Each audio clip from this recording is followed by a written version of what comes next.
right. Good morning, everybody. Today is Wednesday, December 14th, 2016. And this is Before the First Cup with Jules here on UCY.TV. Happy Wednesday, everyone. It is a nippy 19 degrees and very sunny here in upstate New York. So where do we leave off yesterday? We titled the show 21st Century Cures Signed, and it was around 3-something yesterday Eastern afternoon. 21st Century Cures Signed, mental health, Tommy Incel, Google, and the brain.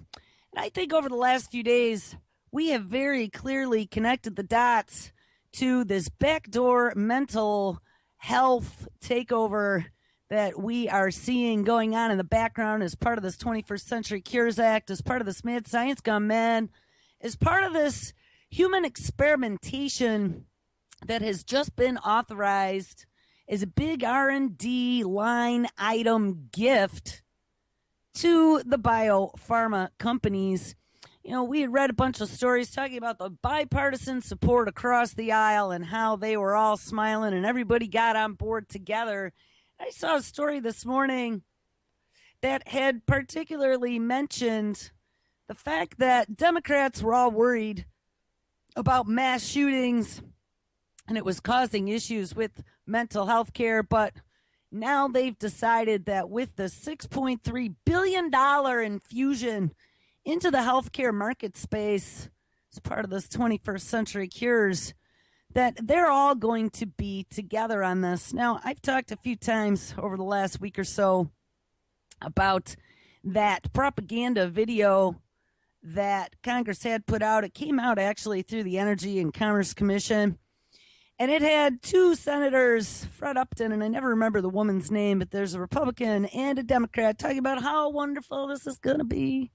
They have this twanky music, very simpleton-esque music to kind of get you tapping your toes and listening to what they're saying and how they're spinning the yarn, how amazing this is going to be able to fix you and to accelerate these cures, to get that pesky FDA out of the way that's holding back these life-saving new technologies, to get them in your hands.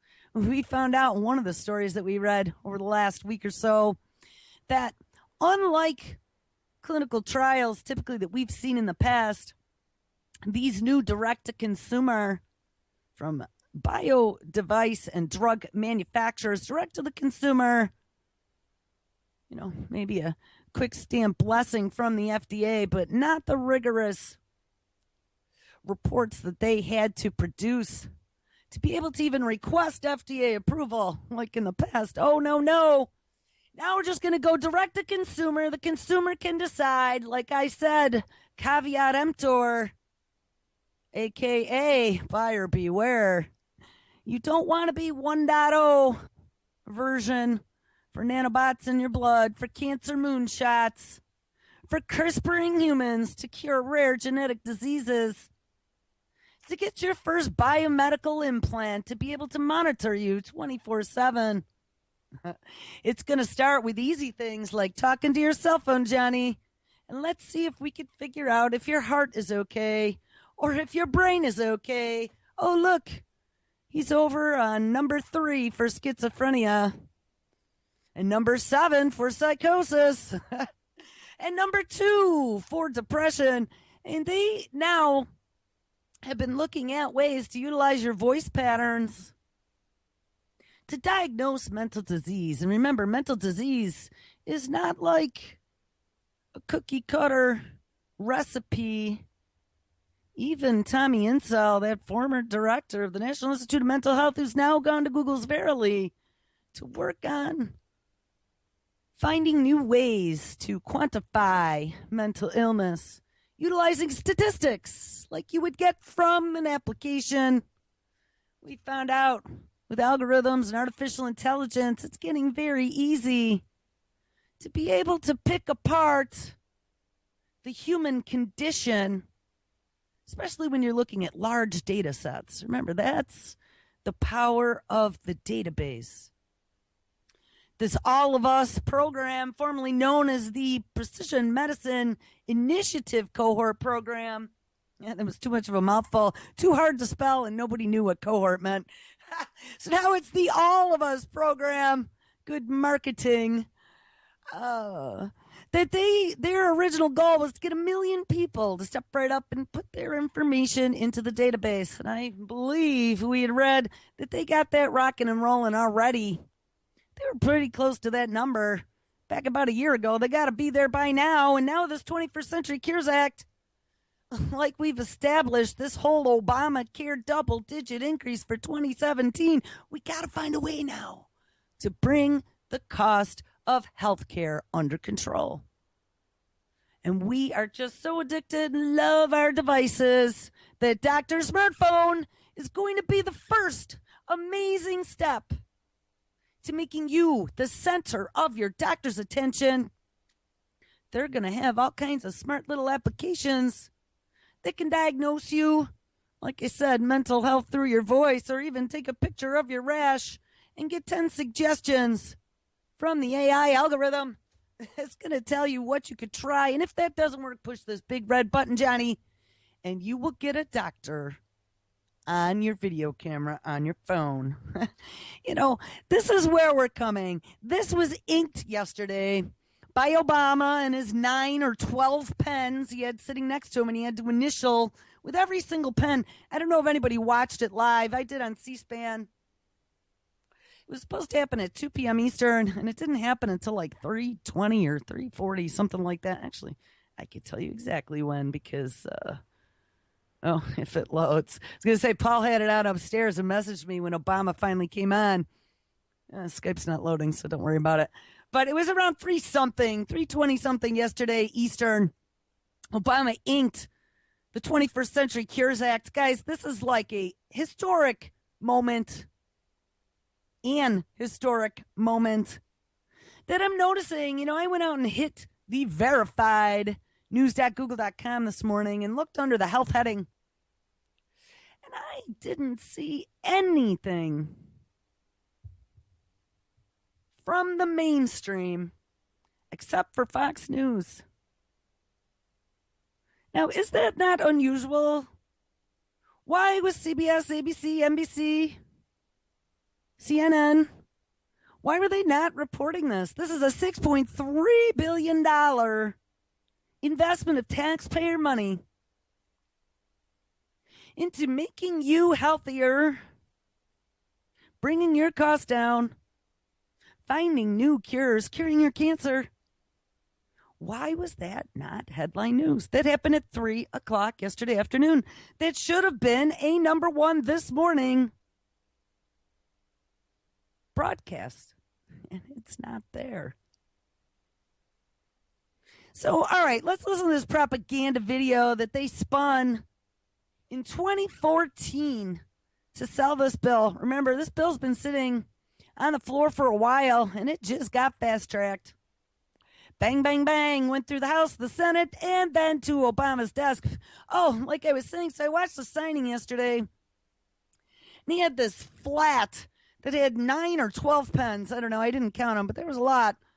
And he had to ink that bill with every single one of those pens. So after the fact, a couple hours later, I had mentioned that to my husband. I was like, what was with all those pens? Have you ever seen anything like that with all these pens? He's like, no. So I searched it. And apparently, I guess they do that with all the bills. When the president decides that he wants to have quote-unquote gifts to be able to give to those who, before the fact, supported the bill or wrote the bill or lobbied for the bill, if he has gifts he wants to give to them after the fact, he just inks that bill with all these different pens so they can say, I have a pen that inked this bill that I wrote. I saw something, too, that there was some pen that inked some bill at some point in our history of the United States that went for $400 on eBay. So I was like, great, thanks, Obama. So on top of that $6.3 billion, what's another $1,200 engraved pens, right? All right, let's see if I can connect Skype here. I got this all queued up. to see if we could do it. Let's just cross our fingers. It looks like it worked. All right, we're going to crank up the volume and listen to the Energy and Commerce Commission rollout of this 21st Century Cures Act propaganda. Well, hello there. I'm Fred Upton. And I'm Diana DeGette. And I'm a Republican from Michigan. And I'm a Democrat from Colorado. You know, we know that you've probably heard a lot about the gridlock, dysfunction, and division in Congress for sure. It's true. We do have our differences. Fred and I don't agree on everything, but we do agree on this. America can be, it must be, the healthcare innovation capital of the world.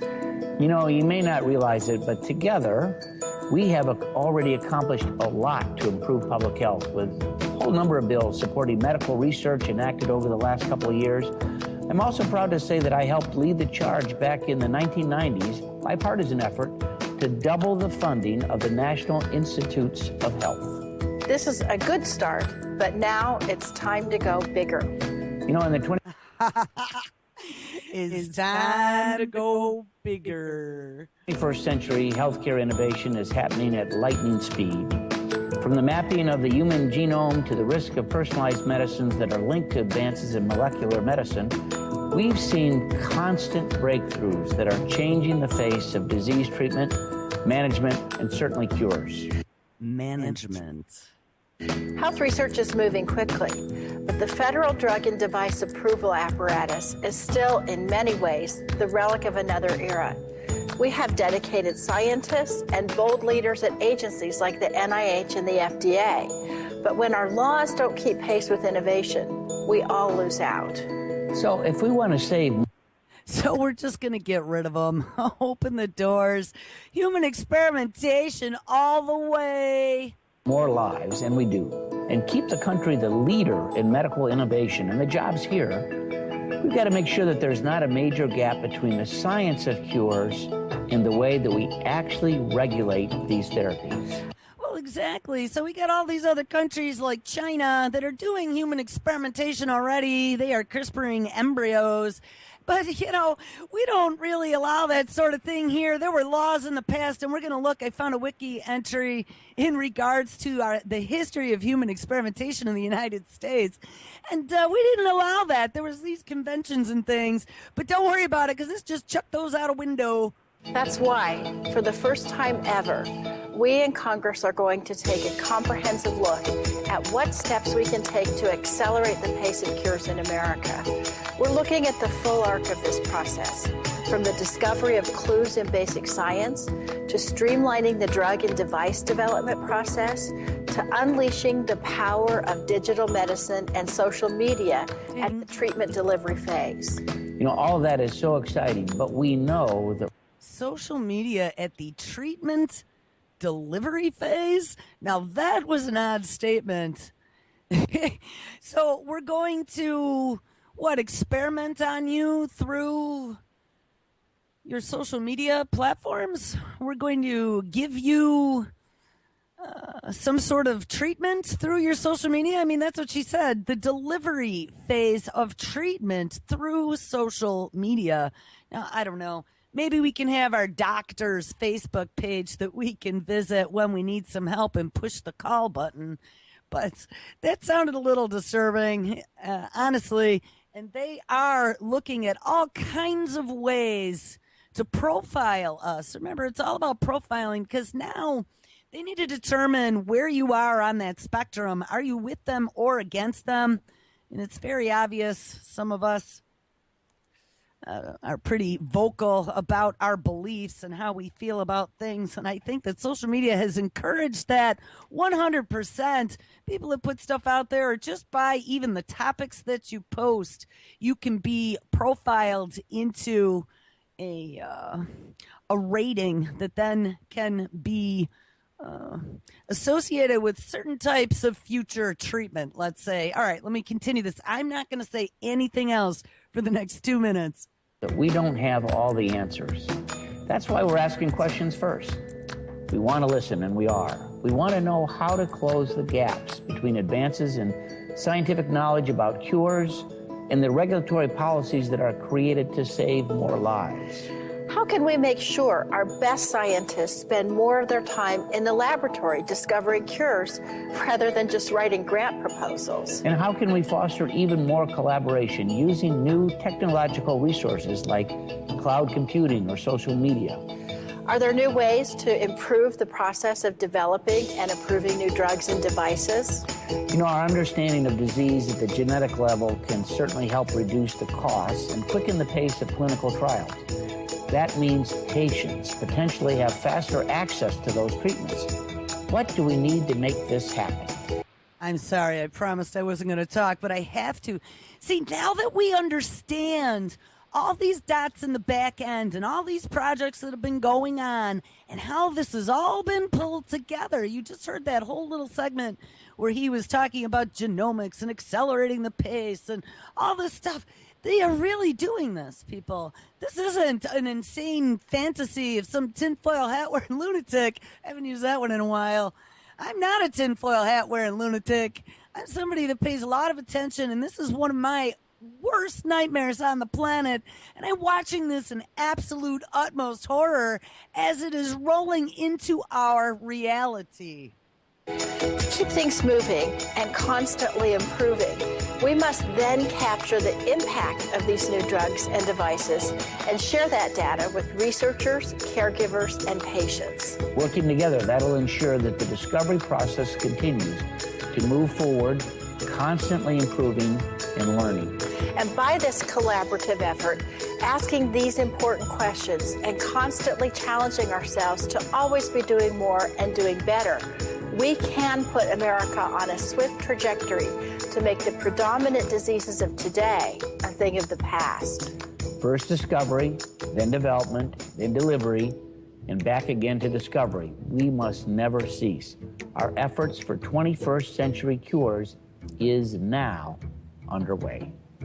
And I got chills, and it's 19 degrees. This is horrifying. It is absolutely horrifying, and the time is now. It was inked yesterday, and it is now our reality. Hold on one second. I got to kill Skype here.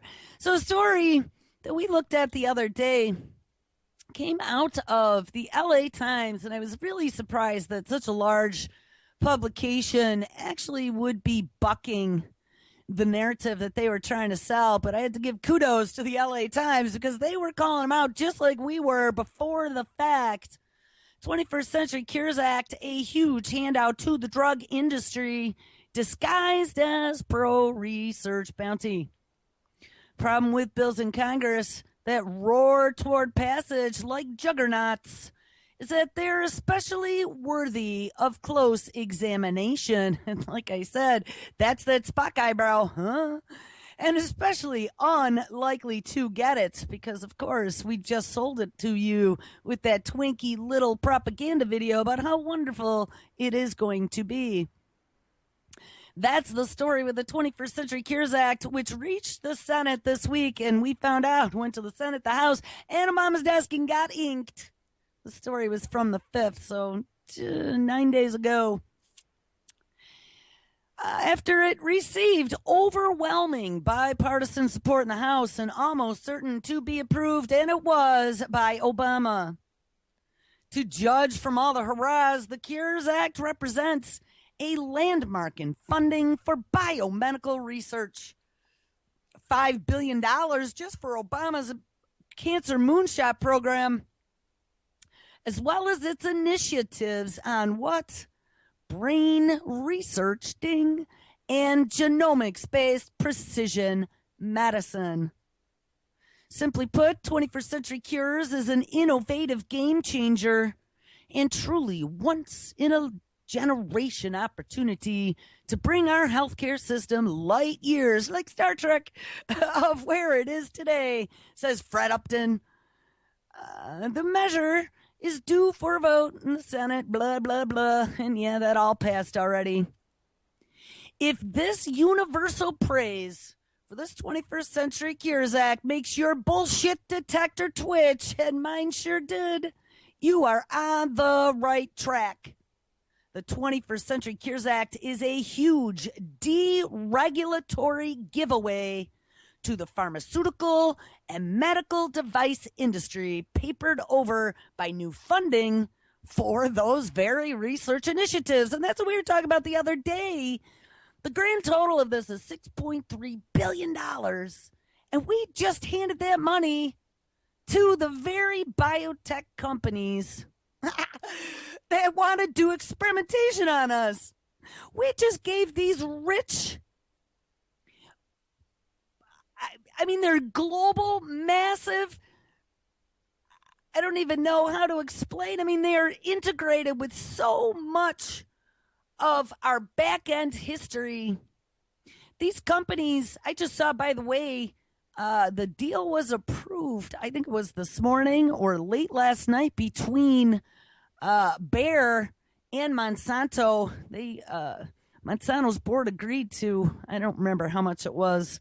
It's a pretty large sum of money, 33 or 66 probably billion. I don't know. I would say million would be too little, but we'll look it up for tomorrow. But it was approved, so that is going through. But you look at companies such as Bayer, right? We've discussed that before. Bayer's former original name, IG Farben, that then merged with somebody to become Bayer. IG Farben was working with the Nazis. Remember, too, we looked at IBM, good old Dr. Watson. Watson, the original founder of IBM, also worked with the Nazis. Monsanto, maker of Agent Orange and genetically modified foods, glyphosate, all these great, I don't know, these things that are coming with genetically modified insects to then let loose on your crops to genetically modify them. And it's very worrisome. We see this control structure, this taking over of our bodies, our minds, and our environments happening from every direction, and it is happening with technology. That's the most horrifying part. I mean, they have taken genetic manipulation to an ease of utilizing a computer application. They have libraries of genomic sequences, and each sequence is assigned a definition. You know, this one makes it do this, and this one makes it do that. And with your software, you can drag and drop and create sequences. You can go into some DNA, splice and dice it, remove one trait and add another. I mean, we are at that point now. Add to that the artificial intelligence behind it. Now we don't even need smart humans. Now we can teach computers to do it, and computers are starting to learn on their own. And Dr. Watson is getting flying colors. He's working at 20 oncology hospitals, and now he's an employed lawyer as well. And all these other things. I mean, we're seeing crazy stuff that's happening. Biosensors in your Under Armour and your smart socks. But guys, now they've opened the door that this stuff, as they've partnered with these tech companies, so BioTech has become one big fat industry that is now in bed officially with the federal government and a $6.3 billion gift. Now, even more interesting, and I've mentioned this one a few times, the fact that Congress is passing this bill. We have this bipartisanship across the aisle. They are all smiling, shaking hands, butt patting, and slimy palm rubbing. And it makes you go, why? I told you in that one story they had mentioned, well, Democrats had their nose out of joint before over, not getting their gun control because of mental health. But it's not just about that. Of course, that's one thing that'll make them all happy because they can now just have you speak non-invasively into a smartphone. They could just tap your calls.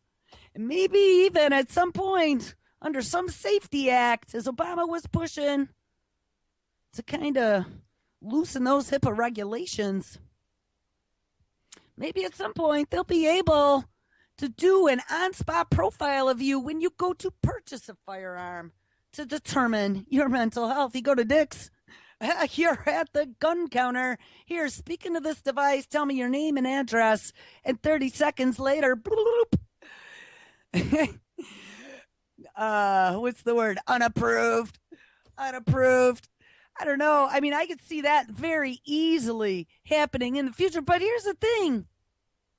You can't forget that this new world of 21st century medicine is, per Obama, the economic engine of our future as much as the genomics project was for the 20th century. So here we go. Congress tells court that Congress can't be investigated for insider trading. This was from May 7th, 2015. In a little noticed brief filed last summer, lawyers for the House of Representatives claimed that an SEC investigation of congressional insider trading should be blocked on principle because lawmakers and their staff are constitutionally protected from such inquiries given the nature of their work. Now, we added to this how more than half of Congress are now millionaires. And of course, being in public service should make you a millionaire, right? That's what makes it worth it. That's what makes the gray hair and the baldness pay off, I guess. This legal team, led by Carrie W. Kutcher, who was appointed House General Counsel by Speaker John Boehner in 2011, claimed that the insider trading probe violated the separation of powers between the legislative and the executive branch. And in 2012, members of Congress patted themselves on the back and each other on the butt for passing the Stock Act, which was a bill meant to curb insider trading for lawmakers and their staff. But we all know that Washington is broken. And Washington is broken. Done to Frank Zappa, it don't work anymore. Washington is broken. It don't work anymore. And today, members of both parties took a big step forward to fix it. But as the Security and Exchange Commission made news with the first major investigation of political insider trading, Congress moved to block the inquiry. Ding! The SEC investigation found how Brian Sutter, then a staffer for the House Ways and Means Committee, allegedly passed along information about an upcoming Medicare decision to a lobbyist, who then shared the tip with other firms. Leading hedge funds used the insider tip to trade on health insurance stocks, that were affected by the soon-to-be announced Medicare decision. And you know, guys, I'm going to tell you, when Trump got elected, we looked at stock prices for BioTech and saw that they were going through the roof. That's what kind of determined the way this ship was going to flow. But, you know, we're looking now at Trump's picks for all these different cabinet positions, and we're finding he's picking insiders to banking and energy and ones that want robots to run their restaurants. I don't know if you guys saw that. I don't remember his name. The CEO of Carl Jr.'s and Harvey's, I believe. Is that who it was? Andrew Putzer. Andrew Putzer was nominated, and I don't know if he's going to accept or not, but it was pretty interesting. Hardee's, that's what it was. He is the head of Carl Jr.'s and Hardee's fast food restaurant. He was tapped by Trump to become the labor secretary. Except when I read this story, I'm like, wait a second, isn't this the dude that wanted to automate his restaurants in protest for them wanting to vote on a $15 an hour minimum wage? And yes, guys, it is. So, you know, you take a look at Trump and some of the things that he's doing, and what I'm realizing very quickly is that Trump is given a lot of paybacks, I think, to a lot of people who gave him a lot of favors in the past for this, that, or the other thing. And he's going to pull all of his buddies in that'll be able to use the business side of things and the loopholes and potentially even insider trading, who knows, through some way, I'm sure. And this information is shared all throughout our government, like what the next big business influence is going to be. It's very concerning to me because, like I said yesterday, the fixtures are long gone. The furniture was gone already a few years ago. They ripped out the rugs. They're taking out the drywall right now. And they're about ready to go for the copper. They're going to go for the wiring and the pipes. And that's you, me, and Nana. And Johnny. We're the piping of this country. We are the electrical wiring of this country. We are the blood and guts that keep this country running. And they have just handed us over on a silver $6.3 billion platter to BioTech to become the new guinea pigs. And they're all going to get rich on it. Rich, rich, rich, I say. Anyway, blah, blah, blah. So this is hardly the first time that Congress has moved to undermine its own ethics rules. And, that's even going to happen here in healthcare. We're going to look at some healthcare ethics and human experimentation in a few. In 2011, congressional Republicans quickly abandoned their promise, and I remember this, to post the texts of bills online for at least 3 days before voting on them. So now let's go back. So we know that insider trading isn't necessarily illegal. I mean, I guess it kind of is, but it kind of isn't, especially if they try to go after them. They say, oh, it's unconstitutional because of the way our work is. But then a story came out today, and this really was the only story that I found from some publication that actually had a good take on what is going on and wasn't just another republishing of a press release. And this is out of newrepublic.com. Congress just quietly handed drug companies a dangerous victory. 21st Century Cures Act has been lauded as a bipartisan success, and of course we just found out why. It is actually the result of a long war on drug regulation. Christmas came early for the pharmaceutical industry this year. We read a story yesterday. That's exactly what the title of the story was. 21st Century Cures, a Christmas Miracle.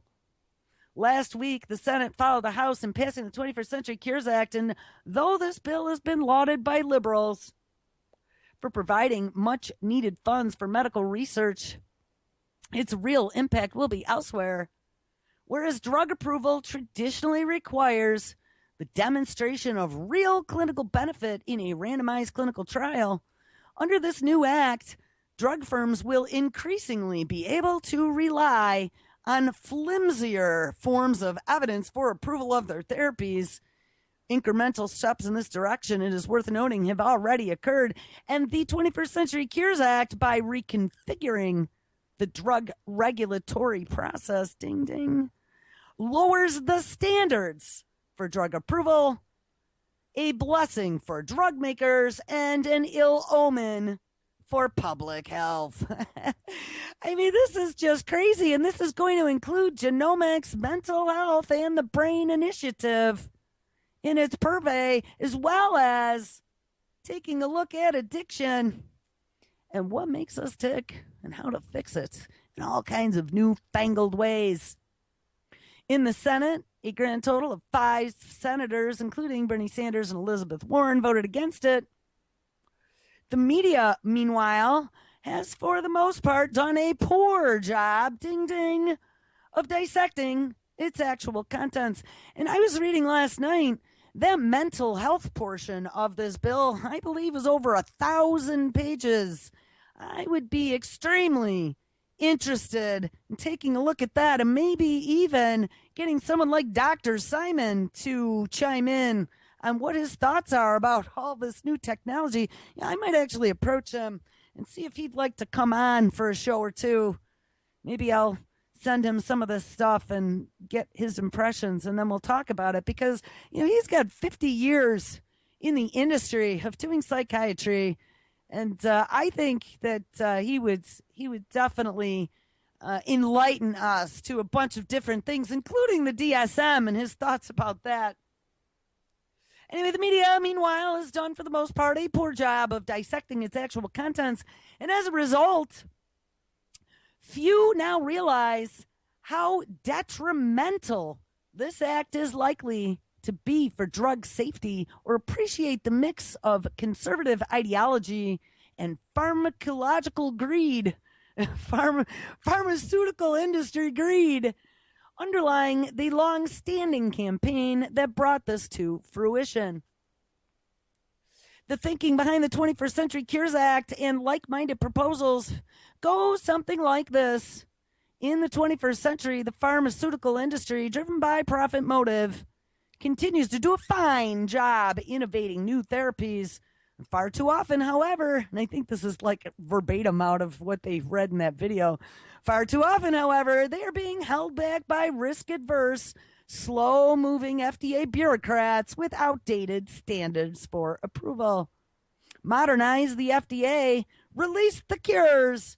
Yet if this law did nothing other than weaken FDA standards, it may not have passed.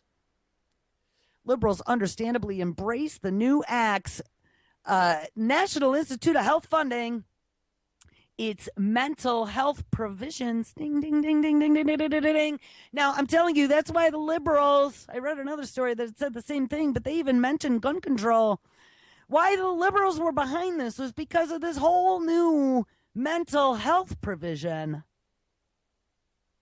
to prevent mass shootings and firearms from getting into the hands of, those unstable people. And I'm not going to say there aren't unstable people out there that shouldn't have firearms. Because, even though it's our constitutional right, I do know a few people, and I'd be a little nervous if they had a firearm. But on the other hand, in the hands of the state, this pre-crime technology, and we found out there's all kinds of it now, utilizing your genetic traits in your face, utilizing your voice patterns, looking at those micro expressions, all using back-ended to AI type applications, algorithms. Pre-crime is on its way. Being able to identify future threats, it's all been a part of the Department of Defense and DARPA for a very long time. And now they're going to come up with Mangala-esque ways, decrying the promise of George Jetson world as a way to cure you. That's what this is all about. They just opened that floodgate. Yet this thinking is flawed on multiple levels. We need to remember, as former editor-in-chief of the New England Journal of Medicine, Marcia Angel, wrote in her 2004 pharmaceutical expose, The Truth About Drug Companies, quote, much of what we think we know about the pharmaceutical industry is mythology spun by the industry's immense public relations apparatus. First among these myths is the notion that the status quo of private sector drug research and development is the best of all worlds. On the contrary, as Angel put it, Me Too drugs, lucrative duplicative agents that do not improve on existing therapies, are in fact the main business of a pharmaceutical industry, and we can't rely on profit motive to bring forth new cures when it is just as easy for companies to make profits by redesigning or tweaking drugs that already exist. Right, so let's give them a $6.3 billion dangling carrot to start developing moonshots. Throwing it over the wall to see what sticks. Let's blow the money like we're drunken sailors and use the American public to test them on. Second, the notion of a slow-moving, risk-adverse FDA is wrong. If anything, the agency's drug review process is sometimes too hasty, while its standards of evidence for approval are frequently too lax. And this is before the law. Consider, for instance, two recent studies of new cancer drugs, the first published a year ago in JAMA by Chul Kim and Vinay Prasad, look at cancer drugs approved by the FDA on the basis of quote-unquote surrogate endpoints between 2008 and 2012. Endpoints is a term for outcomes. Hard clinical endpoints refer to outcomes such as survival, which is kind of important. where the benefits to the patient is unambiguous. Surrogate endpoints, however, refer to metrics like the change in size of a tumor on a CAT scan. Though a shrinking tumor logically sounds like a good income outcome, it is only meaningful if it actually translates into an improvement that an individual actually experiences, like a longer life or a better life. Often, however, that is not the case. New therapies can change numbers without improving our actual health. And this is what Kim and Prasan found.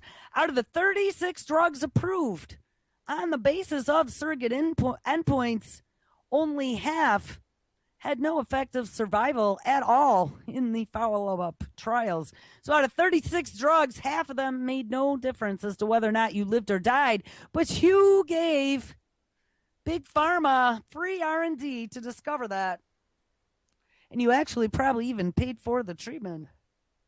Perhaps they had other benefits, or perhaps not. In late November, a follow-up study by Tracy Rupp and Diana Zuckerman in the same journal, JAMA, examined 7 of the 18 drugs and found that not only did they not improve survival, but 6 of the 7 drugs that they looked at either had zero effect on quality of life or actually worsened it. Oh, my God.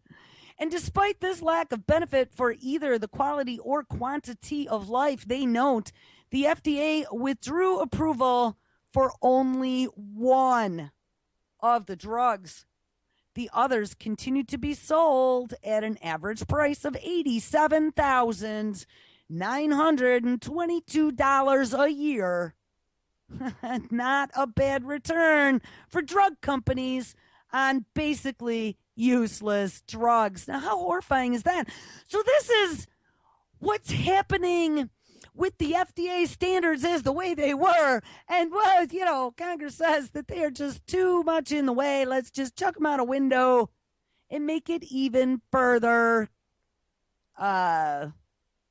make it even easier for these drugs to get onto the market.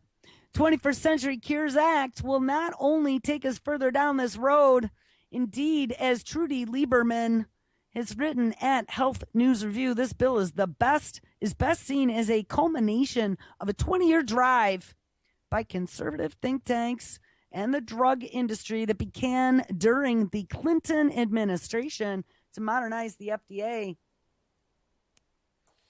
I just read something, too, that this whole FDA thing, you know, they appointed a new mental health czar, and I don't remember what the title of that was. I'm not seeing that article up here. I don't know. I have so many, guys. I'm never going to make it to all of this. Oh, here. Talking about the FDA. We have this human experimentation that is going on. And Wikipedia has a listing called Human Subject Research Legislation in the United States. And this is where I wanted to kind of cut over to the Clinton administration and all that, because this had some interesting connections. Human subject research legislation in the United States can be traced to the early 20th century. Human subject research was mostly unregulated until the 20th century, as it was throughout the world until the establishment of various governmental and professional regulations and codes of ethics. Ding. Notable, and in some cases notorious, human subject experiments performed in the United States include the Tuskegee syphilis experiment, human radiation experiments, the Milgram obedience experiment, and the Stanford prison experiments, as well as the documented Project MK Ultra. With growing public awareness of such experimentation and the evolution of professional ethics standards, the dangling carrot kind of chucks ethics out a window. Such research became regulated by various legislation, most notably those that introduced and then empowered institutional review boards. Yeah, I always feel good about an institutional review board, especially when you dig into who those people are that are on that board. They had some original legislation, Pure Food and Drug Act of 1906 and the Harrison Act of 1914. They banned the sale of narcotic drugs because there was no federal regulation at all in regards to ensuring the safety. And they called for legislation on human experimentation because they had concerns about what was going on. After World War II, though, in the aftermath, that became recognized as deeply unethical in regards to human experimentation because of the Nazis and the Nuremberg Code. They founded the Nuremberg Code to get rid of the possibility of human experimentation happening again. However, neither the Nuremberg Code nor the Federal Food, Drug, and Cosmetic Act of 1938 prevented another tragedy that happened in the 1960s. That was called the thalidomide tragedy, where they were giving it to pregnant women and young children. There must have been some kind of effects that they didn't find.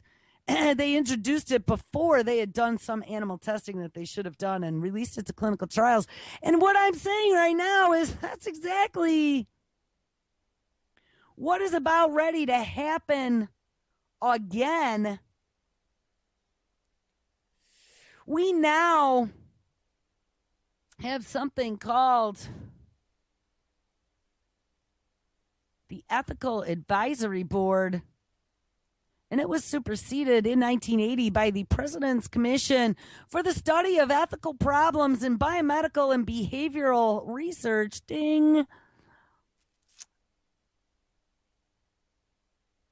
But in 1994, Bill Clinton formed the Advisory Committee on Human Radiation Experiments. This committee was created to investigate and report the use of human beings as test subjects in experiments involved in the effects of ionizing radiation in federally funded research. The committee attempted to determine the cause of the experiments. Yeah, and the reason why proper oversight didn't exist. And guys, this is just horrifying because it's time and time and time again. This has happened in our history. Been all kinds of legislation, one after the other, morphing and murphing them together. These different review boards, and they haven't done much of protecting public health. But in 1995 or 96, sources vary, a National Bioethics Advisory Commission was established, opining on issues such as cloning of humans, and research involving the mentally disabled. And in 2001, the President's Council on Bioethics was founded to consider bioethic issues such as stem cell research. And committee review of the research has since become a standard part of American attitude on ethics in science. 2009, then the Obama administration replaced this body with the Presidential Commission for the Study of Bioethical Issues. And if you remember, that's where we discovered at Penn U, where they were looking for final approval to CRISPR humans in December of 2016. The president of Penn U was on the Presidential Commission for the Study of Bioethical Issues. Presidential Commission for the Study of Bioethical Issues was created by Executive Order 13521 on November 24, 2009. It is an advisory panel of the United States in medicine, science, ethics, religion, law, and engineering. And the commission advises the president on bioethical issues arising from advances in biomedicine and related areas of science and technology. The commission seeks to identify and promote policies and practices that ensure scientific research, healthcare, and technological innovation are conducted in a socially and ethically responsible manner. Guys, it's a done deal. We have been sold. We are now going to be the target of this research, all in the name of curing these diseases and putting it into overdrive to come up with ways to procure profits. And I found something the other day. We had looked at some of these new implants, tiny implantable microcoils in the brain, activate neurons via magnetic fields, December 9, 2016, out of IEEE. The neuroscientists and doctors, remember, there's going to be all kinds of new hiring and new funding for this type of research. The neuroscientists and doctors who are pioneers in the new medical field of brain hacking, no, that is not yet an official term, would like to have precise control over the 86 billion neurons in the human brain, and all those neurons turn on and off in a complex pattern to manage the body and our behavior. Ding. The brain hackers would like to treat the brain like a control panel, flipping certain patches of neurons on or off to help with disorders like epilepsy and depression. But activating specific neurons isn't exactly easy. The typical technique for neural stimulation uses implanted medical electrodes that send current through surrounding brain cells, but these activate relatively broad swaths of neurons, and scar tissue that gradually forms around the metal can block the flow of the current. So a new technique called optogenetics, and we've talked about that, that's using flashes of light, enables researchers to control individual cells with flashes of light. But that requires somehow getting the light into the brain. And yeah, that's kind of problematic. Tiny microcoils that could be inserted into the brain offers a new way. And we had read about a technology that DARPA was working on that could be inserted up through one of your main arteries in your neck called a stentrode. If you remember, stentrodes are just like stents. You know, if you had a stroke or whatever, you have some issues trying to keep an artery open for blood flow, they will put in a stent. A lot of times they go up through the groin, put it up on a little fiber optic snake. Get that puppy right up in there. Well, I'm imagining that this is something very similar. Tiny microcoil that could be inserted into the brain offers new ways. Running a current through the insulated coil generates magnetic fields that activate neurons through electromagnetic induction. And the shape of these fields enables researchers to target specific patches of brain cells. And what is more, the magnetic fields would pass easily through any scar tissue that might build up. And in some ways, this technique is similar to a magnetic field therapy already in use for patients for depression. In transcranial magnetic stimulation, TMS for short, a big magnetic coil is placed on the patient's scalp to activate neurons in parts of the brain that regulate your mood. That's interesting. What if they had one of these big transcranial magnetic stimulation units in the sky? They could regulate our mood in the air by certain magnetic fields. That's really nuts.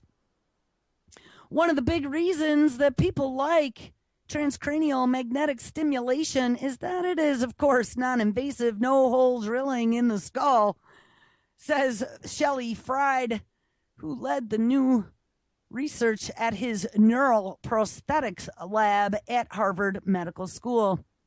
But it's hard to activate neurons accurately from so far away. So, hey, if we get these little microcoils into your brain, we could do it much better. Neuroscientists previously thought that a coil tiny enough for implantation in the brain would not generate a small or a large enough magnetic field to activate neurons. But his team proved that conventional wisdom wrong. And there was one other story that then I ran across not too long after this was posted November 28th, so a little bit before 2016, also in IEEE, neuroscientists have wirelessly controlled the brain of a scampering lab mouse. And with this very same technology that we were talking about before, using flashes of light, with wireless optogenetic tools, neuroscientists could steer mice around in their cages. Remember a long time ago we talked about that remote control moth and that cockroach that they implanted those glass tubules into its cortex and they could wirelessly remote control it? Yeah, those ones. Well, now they're doing it to mice. And I will guarantee you at some point it will be humans as well. Probably start with soldiers. And they're probably already working on that as part of that super soldier program. Scientists typically control the behavior of a lab mouse by enticing it with food, yes, the cheese or the dangling carrot, or repelling it with puffs of air. But when I gathered with my colleagues, and this is the guy writing the article, Atapoon, that's the name, Atapoon. When I gathered with my colleagues in a Stanford University lab, however, we had a more direct way. We took command of the mousie's brain with a shining light. Implanted in that mouse's brain was a device the size of a peppercorn. And when we used our wireless power system to switch it on, the device glowed with a blue light that activated genetically engineered brain cells in the premotor cortex, which sends signals to the muscles. We watched in amazement as the mouse stopped its random motions and began to run in neat circles around the cage. And this kind of direct mind control once belonged in science fiction. But with this new technology of optogenetics, we can use light to turn on brain cells and activate specific neural circuits, allowing us to observe the effect on an animal's biology and behavior. All right, guys, this is horrifying 21st Century Cures Act, brain implants, and mind control. Have an awesome Wednesday, and I will catch up with you tomorrow. And